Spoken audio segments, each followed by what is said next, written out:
your journey towards your higher self has to fold in your human self. And your human self is going to make mistakes because that's the only way you grow. And by the way, you're literally only here to grow. Mory, welcome to the Mindful Podcast. Thank you so much for having me. I'm so excited to chat with you today. Congratulations on Higher Self. I know it's just about to come out when we're speaking. You must be very excited to be bringing this into the world. So excited. It's been a long time coming, and I'm just happy for people to finally get to read it and take, whatever they need from it. Well, it's all about reclaiming the power of intuition. And I think intuition is one of those words that I guess a little bit like mindfulness. People think, yeah, I think I know what that means, but do we really? And sometimes the word can be a little bit fluffy to some people. But I know you work with some of the biggest CEOs and corporate leaders in the world. So they're not generally fluffy woo people. So, uh, how would you best communicate the idea of intuition to us? That's a great question because I really feel that my purpose is to make that word as practical and pragmatic as Mm. possible. Intuition is something we're using hopefully every day without really realizing it. And it's really been sort of torn down by this campaign of, trusting others over trusting yourself. So intuition went through sort of a PR crisis where, it was something we looked to, we looked to oracles when, in our early times. We looked to the stars. We understood that there was more to knowing than meets the eye. And then, during the scientific revolution and wanting to really get away from things that bring people towards themselves, it was villainized as woo-woo. And we've sort of gotten stuck there. We're stuck in this woo-woo place with intuition. And I want everyone to understand intuition is actually just the very first feeling or knowing you have about something, which is spot on and right. And because you haven't been taught to trust it, you haven't actually even been taught how to listen in and find it. You may not be familiar with it, but there are ways that you engage with it all day long, whether it's how you feel about someone you first meet, or looking at something and immediately knowing whether it's right for you or wrong for you, or getting an invitation somewhere and immediately feeling, this is a no for me. Now, whether you listen is a different story, but intuition is simply just your knowing. It's your ability to know without a lot of other information. Mm. You touched on something really important there, and I think it's that we do encounter this and talk about it quite a lot. I think ourselves, it's in our language, it's interwoven. You hear people saying, "Oh, I just had a gut feeling it wasn't really right," and trust your gut. I Right. walked into that party, just felt a bad vibe. We Yeah. we use those terms all the time, but yet when we're asked to focus on them and ask, well, is there any legitimacy to it? We can kind of disregard it. So it's Exactly. almost like part of us knows that it is real, but the intellectual part of us, there's a kind of a little civil war going on there. Absolutely. I mean, a lot of people call this really colonization of our minds, meaning that in order for power to exist, we had to be taught that we couldn't trust ourselves. And Mm, so we still experience the vibe, we experience the feeling, but immediately all of that indoctrination about, well, this can't be right, it's not data driven. Do other people agree? All of that comes in and creates what I say is white noise. So it blocks you from that knowing, or it blocks you from admitting what you know out loud. And I think if we could just use that word more, and really, I tell corporations all the time, you need to talk about intuitive leadership. You need to talk about where intuition and data coincide. They can coexist. And the more that we discuss it, the less, shameful it is. And the more we can just own the fact that, hey, this is how we all operate. mm. Do you think the best leaders in the world, either corporate or leaders in other areas, do you think they're the ones who are in tune with their intuition? Absolutely. I think that some of these leaders that, you might idealize or look up to, the thing that they do best is they trust themselves. They know something, they go on that feeling. And listen, this is why I say data can coexist. Then they'll go look for the evidence, or then they'll say, "Hey, here's a hypothesis, let's go test this." But they'll start with trusting that knowing. And I always tell people, they ask me all the time, are women more intuitive than men? And I say, most male leaders that I meet are very intuitive and they have more permission to just go with it. So you see them leading that way more naturally, whereas women potentially hide it a little because, again, it's been something that's been cast as woo-woo and crazy. But I think every good leader is constantly using their intuition. But isn't the phrase women's intuition one that's sort of built into our psyche? And that I always get the feeling that maybe that women are freer to trust their intuition than us men. Yes, in situations of child rearing or life circumstances or things that might be seen as softer skills. But if you try to say the word women's intuition in a boardroom, you're going to have a problem in terms Oh, of feeling that you can command respect as a female.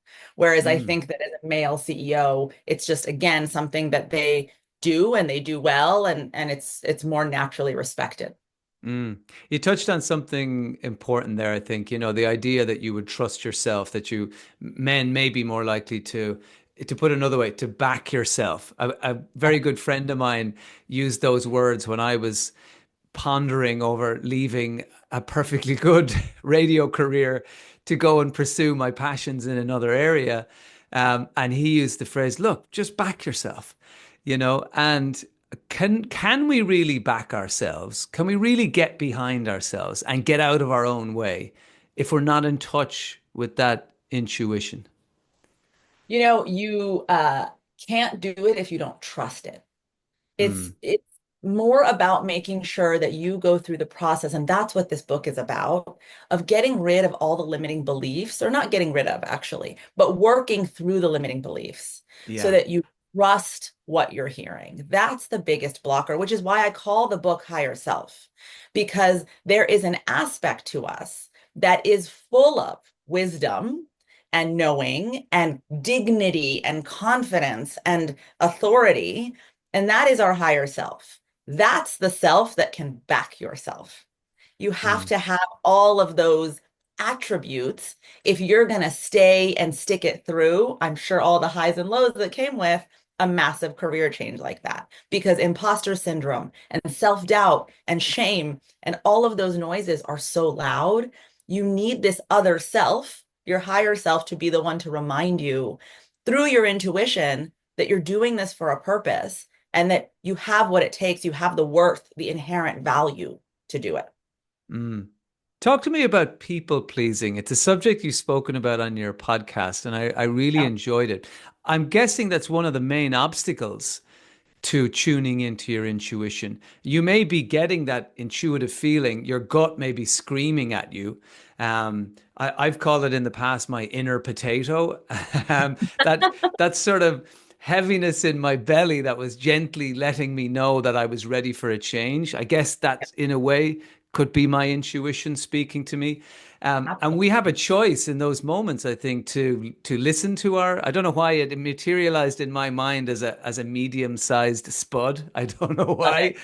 uh, but we have a choice to listen to our inner potatoes, Yeah. or we can second guess ourselves, or maybe just ignore it because our people-pleasing tendencies are stronger. Could you speak about Yes. people-pleasing and your experience with that? Yeah, such a good question. People pleasing is one of many strategies we develop to Mm, survive our childhood, to survive going into the world and trying to find belonging and community with friends, with authority figures in our jobs. So, we all have a lot of different strategies that allow us to attain love. That's how we survive as children. We need the love of our caregivers. People pleasing is one of those, which just means your well being, your needs, your comfort is more important than mine, which means that I will always be thinking about how I can make you happy or comfortable with me so that you will love me. That strategy, and I tell people this all the time, we don't want to shame it because that's a very young version of ourselves that at the time was a genius. What a brilliant way to survive. Amazing. So I tell people, pat that little kid on the back. Amazing. But by the way, do we still need a 7-year-old making those kinds of decisions about the way we live our lives today as a 40-year-old? So I tell people all the time, when you use a strategy that you developed as a child to survive, again, brilliant, when you're using it today in adulthood, it's like working on the first iOS of the iPhone, right? You're using such an outdated technology for what your life is today. And people pleasing is one of the strategies that allows us to stop listening and trusting ourselves because we're prioritizing the needs and the comfort and the desires of the other because we're still in the story that that is the only way we will be loved. That is the only way we will be valued. I love that. Yeah, running that old software for a Yeah, version of you that really needs the update. right. Um, Talk to me about the ways in which our intuition speaks to us. How do we know we're tuned into the right radio station? We've spoken about the gut, where else does it bubble up and how does it manifest in us so that we don't miss those lovely signals? Yeah, good. There are three ways as you're starting to get in touch with your intuition that you can pay attention to it.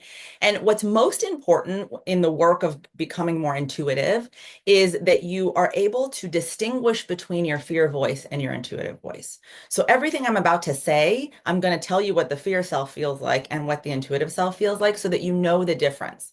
The first way that you can tell is actually in your body. That's why they call it a gut feeling because a Mm, lot of people report a feeling in their stomach, a bubbling feeling when there's a knowing that happens. I have other clients that say they get tingling in their fingers or they get a little bit lightheaded. But what I'll say is that whatever it feels like in your body, it's usually expansive or a little exciting. Fear or anxiety, let me just ask you, when you feel anxious about something, what does that feel like in your body? doesn't feel expansive.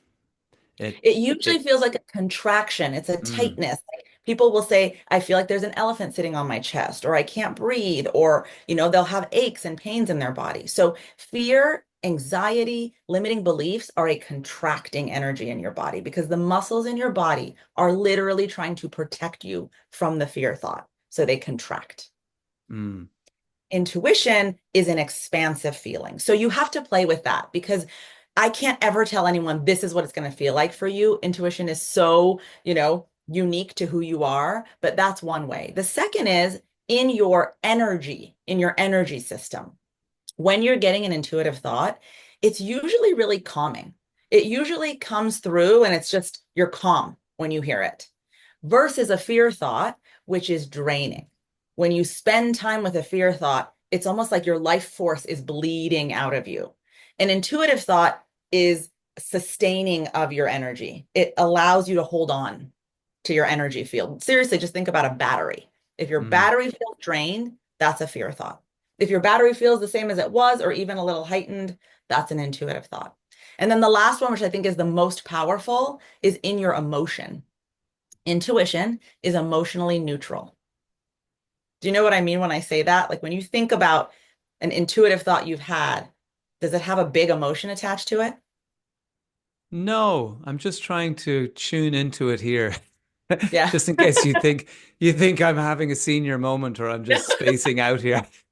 I can see you processing. Yeah. Yeah, I'm trying to imagine I feel it like it's like a warmth that comes from kind of the center of my kind of solar plexus in and around there. It Beautiful. feels But like a emotion in spreading you. warmth. Yeah, if there is an emotion, it's not an it's there's no negativity there. Yeah, I'd love to hear you explain how why there's no emotion attached. So intuition is not attached to an outcome. So there's no emotion. We are attached to the outcome. So we add the emotion to it, meaning your intuition could say, tomorrow you're going to sell out your tour, right? You'll know that. Your ego self will add the emotion to it, which is elation, excitement, hopefully, right? That's your ego self. But your intuitive self is just delivering the information. That's all it's Mm, doing, neutrally delivering the information. So I say it's like a period at the end of a sentence. Just boom, it lands right there, right then. Whereas a fear thought or anxiety or limiting beliefs, they have a lot of emotion attached to them. We're scared, we're sad, we're angry. So know that when you're trying to work with understanding your intuitive body better, those are the three things you can play with. I love that you said it's a warmth that emanates so that you know, because what I say is that intuition is so intelligent, it wants to give you a signal that it's there. That's why Mm. we call the podcast Signal, because it really is trying to let you know, hey, I'm talking to you. So it'll do something in your body. It'll give you some signature, some energetic signature, so that you know to listen to it. And the more that you tie those clues together, the more likely you are to grab it before the white noise of all of the fear and anxiety can take over. How do we cut through the white noise then? A lot of people want to get in touch with their intuition. They want to people please, yes. They want to be saying no when that's the right thing to be saying. They want to know what the be trust themselves to make the best decision for themselves without second guessing themselves. How do we tune into that frequency? How do we get the clutter out of the way? What techniques do you recommend to tuning into our intuition? Yeah, great question. Half of the book answers this question alone because there is no tuning into your knowing and embodying your higher self without really looking at the limiting beliefs, without looking at the white noise. So I'll give you a few things. One is that it's really important to separate yourself from the belief, which is why I say when you have a thought that is limiting, I know intuitively and in the work I've done, it's coming from a younger self. So I tell my clients all the time, who is that? Find the origin point of that story. Oh, that's me at 9 when my parents got separated and I made a decision about love in that moment. Or I watched my mom suffer and I made a decision about trust so that when you feel that fear thought, you then immediately are dealing with a 9-year old. You can visualize the 9-year old. When you separate yourself from the thought, then you realize, oh, this is just one thought.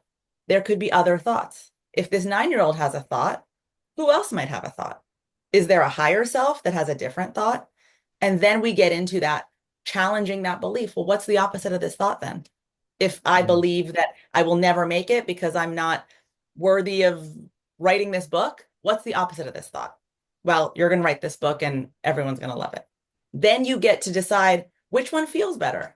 Which one do I choose to embody? And it's a practice. But what I always say is you cannot shame that fear self because all it's trying to do is protect you. So it's a loving dialogue with these parts of yourselves, but truly see them for who they are, which is younger parts that are still trapped in that moment in that strategy.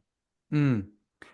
As a meditation teacher, I'm keen to know, is that a tool? Is that something that you can use to maybe even just create the space so Yes. that that Yes. conversation can happen with that part of yourself? Because I just Yes. feel that the world is so I mean, the name of my show is Busy and Wrecked. Everyone is busy and wrecked, and there's very little time for that conversation to happen with those other parts of yourself because we fill it with distraction and noise and to-do lists.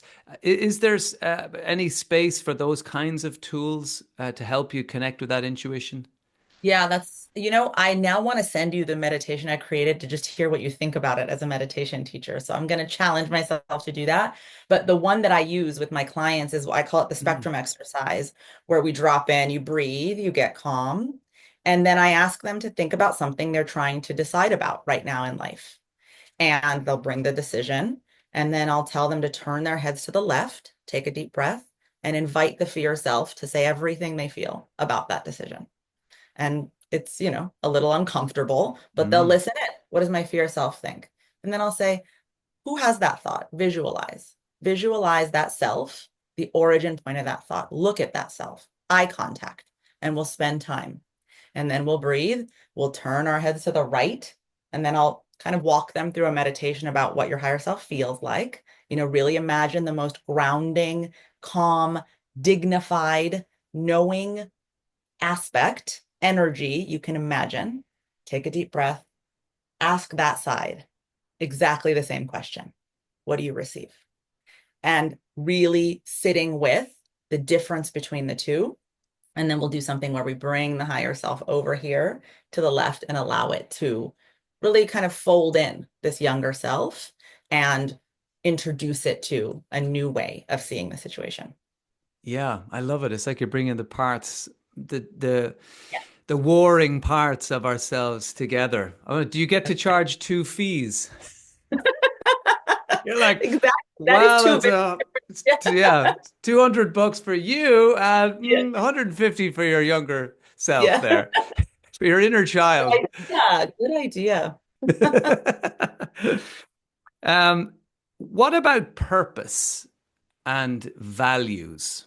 Mm. Um, Sometimes they can be quite intimidating conversations. I had a chat with my wife. We just went for a coffee in my local village, and we were just, I love taking out a pen and paper and just jotting down things. And we were trying to work out each other's values and see what was important to each other, and just to make sure that, the lens we're seeing life through was in focus enough. And I guess we were just messing around as well. Um, does it help to zone in on your values to help with intuition, or is it a kind of a two-way street? What a connected experience to just sit there and do that with your friend. I mean, most people are not having those coffee time chats. I love it. Um, Thank you. so yes. So first of all, your values are the character traits, the personality traits of your higher self. Your values are what your higher self is. So for example, if you value freedom, that is part of who your higher self is. Mm, So, more that you get clear on your values and the more that you make decisions based on how am I going to live this value, right? The more you're embodying your higher self because your higher self wants you to exist in those values. That's who your higher self is. And your purpose then is the entire reason you as a soul have chosen this body in this lifetime. So your higher self's entire function is to move you further and further into the existence of your purpose, to the doing of your purpose. And this is the thing about purpose. We've been conditioned to believe that purpose is something that you have to give up all material goods for and go exist on the top of a mountaintop and really live in. I say all the time that that's a lie we've been told by people who want us to work harder for their dreams than we do our own. Because if you believe that your purpose is part of your day-to-day existence, and that, by the way, it can coincide with wealth, then you might be less likely to go be that, widget in the factory. So mm. purpose is the reason you exist. And that can come through in little tiny ways every day. If your purpose is to be a teacher, you could be teaching a child something, but you could also be teaching your friend something just by the way that you react to a situation around them, right? So you're always in your purpose. And what your higher self wants is that you are really clear with what your values are, who you are really, so that you're in alignment, in integrity with that purpose, rather than filling your life with a lot of activities and noise that have nothing to do with you, but have to do with what other people told you you should be. Yeah, I love that. That values are the personality traits of your higher self. I think that's a beautiful way of putting it. When you speak to people in a corporation, and you mentioned the words higher self. Are they backing away with arched eyebrows because that sounds too fluffy? Or are I'm Yeah. the reason I circle back to this is because I guess my whole thing is, and it seems to be absolutely yours as well, is trying to make this stuff as accessible to people no matter Yeah. what their background. Yeah. And I, for example, I was trying to get my older brother into meditation. He's always worked high up in the corporate world. And his initial worry was that it would make him soft or take his edge.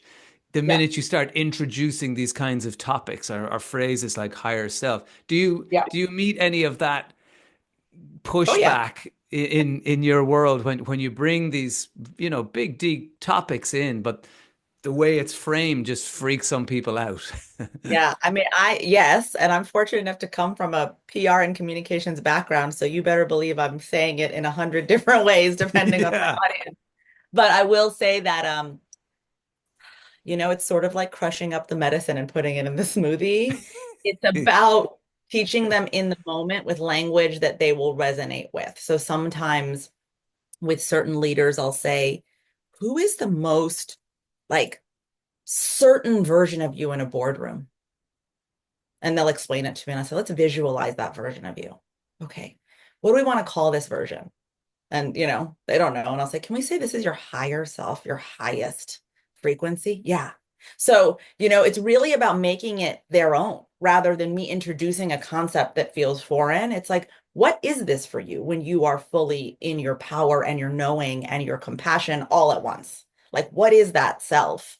And then they'll be more likely to accept that term. But by the way, I don't care what you call it. I really don't. As long as Mm, you are accepting that there is a part of you that is full of all of this knowing and that is full of all of this purpose and that is really, really inherently aware of your worth and your value. Whatever you want to call that self, I'm asking you to make sure you're checking in with and trying to embody that self so that your fear self doesn't become your personality, doesn't you don't mistake yourself for that self. So, long story short, we'll use whatever language they want, but I win usually.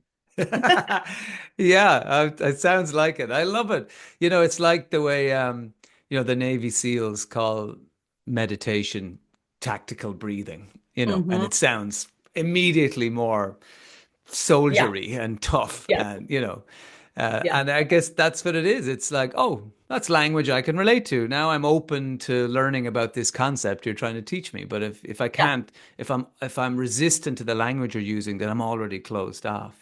Yes. And when we're Yes. talking about values as well, I do you think sometimes, particularly say, I'm sure you've been into companies where you've seen their values painted in huge Right. letters on the wall, and big words, and everyone is told to learn their company values, and it goes out at the bottom of emails and all that.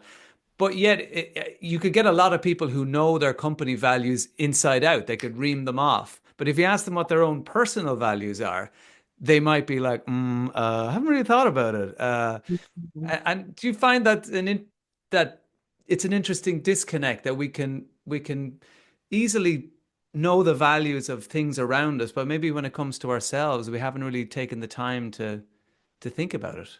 Yeah, it requires a great deal of introspection. But again, it's like the question you asked me about intuition. You're living, you are, making decisions based on your values a lot in your day.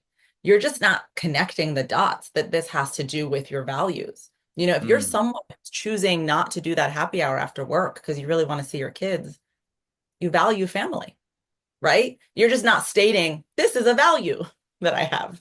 So I think that we get mixed up in language and we feel like it's an extra effort to put things in these categories. So that's okay. The work is really about getting to know yourself. What motivates me? What gets me excited? What fulfills me? And when you know those things, then what I want you to do is make decisions to further enable those things in your life. That's what Mm. values are. Just know Yeah. what fulfills you and brings you to life and do more of those things. Yeah, I might try that the next time the guys want to get me to go to the pub.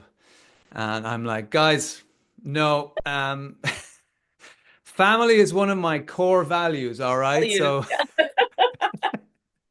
Good luck like, with that. okay. Yeah, Yeah, I won't be asked back to the pub, that's for sure. exactly. Exactly. You spoke about something on Signal, one of the episodes of your podcast, and I loved it. And I wonder, is it tied into intuition and the different sneaky ways it can try and get your attention? And you were talking about songs being stuck in your head and waking up with a song in your mind.